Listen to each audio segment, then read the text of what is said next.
আসসালামু আলাইকুম। সবাই কেমন আছেন? আশা করি সবাই ভালো আছেন, কিন্তু আমি ভালো নাই।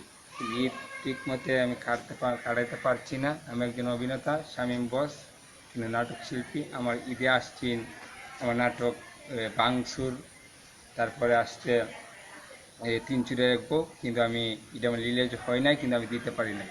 কিন্তু বিশেষ করে কিন্তু আমি করোনার জন্য আমি শুটিং শেষ করতে পারি নাই। করোনার লাগে আমার শুটিংটি বন্ধ। আর যে ছবিটা করছি, আমার ছবি মুক্তিযুদ্ধে 1971 সালে শুটিং শেষ করছিলাম, সেই শুটিংটা আমি করতে পারি নাই। অর্ধেক শুটিংটা আমার আটক আছে। আর তৃতীয়টা, করোনার যে পরিস্থিতি করতেছে, করোনার জন্য মানুষে অনেক মানুষে, কিন্তু কেউ আছে লরমে, কেউ আছে সরমে, কেউ আছে গরমে, কিন্তু শুটিং আমি করতে পারি নাই। আর তৃতীয় ঘটনা, করোনার জন্য মানুষ ভালো থাকো, সুস্থ থাকো, বড় থাকো, সাবধানে হাত দাও, আমি এটাই কামনা করি। আর তৃতীয় ঘটনা, কিন্তু আমার যে ছবিটা আসবে, ছবিটা আমার রিলিজ হয় নাই, কিন্তু অর্ধেক শুটিং শেষ।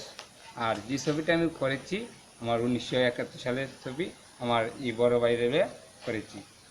আর আমার নাটক যেটি আসতে আসি, বাংসুর আর তিন চুরে রাখবো, কিন্তু এটি আমার টেলিফিল্মে আজকে বলছি দিবে, কিন্তু আমার ডিরেক্টর দিতে পারে না। এটি আমি দুঃখিত, কিন্তু আর আমার ফ্যামিলি সবাই ডাকা আছে, কিন্তু আমি আসছি। আমি বক্তব্য শেষ করলাম। আসসালামু আলাইকুম। মুসলমানদের আমার সালাম, আর সবাইকে জানাই ঈদ মুবারক।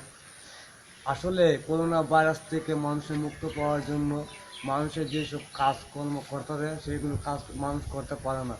এখন এত সুন্দর ঈদ আসছে, রমজান শেষে ঈদ আসছে, কিন্তু ঠিক মতো মানুষের ঈদ করতে পারে না করোনা ভাইরাসের জন্য।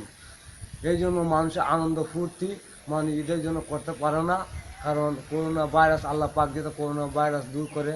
আমার ছোট ভাই শামীম, এখানে আপনারা মনে করেন নাটক ছবি সম্পূর্ণ করতে, আর বাংলাদেশের পরিচালক, নায়ক সাকিব খান থেকে নায়ক পরিচালক সবাই মিলে,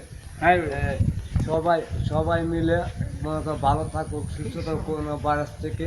আর মুখে মাস্ক লাগাক, আর মানুষের সাবান দিয়ে হাত মুখ ধোক। আমি দোয়া করি সামনে কুরবানি ঈদের মাঝে মানে সুন্দর মতো যাতে ঈদ করতে পারে। আর সবাই শামীম বসের নাটক দেখবেন আর দোয়া করবেন আমাদের জন্য। ভালো থাকেন, ঈদ মোবারক।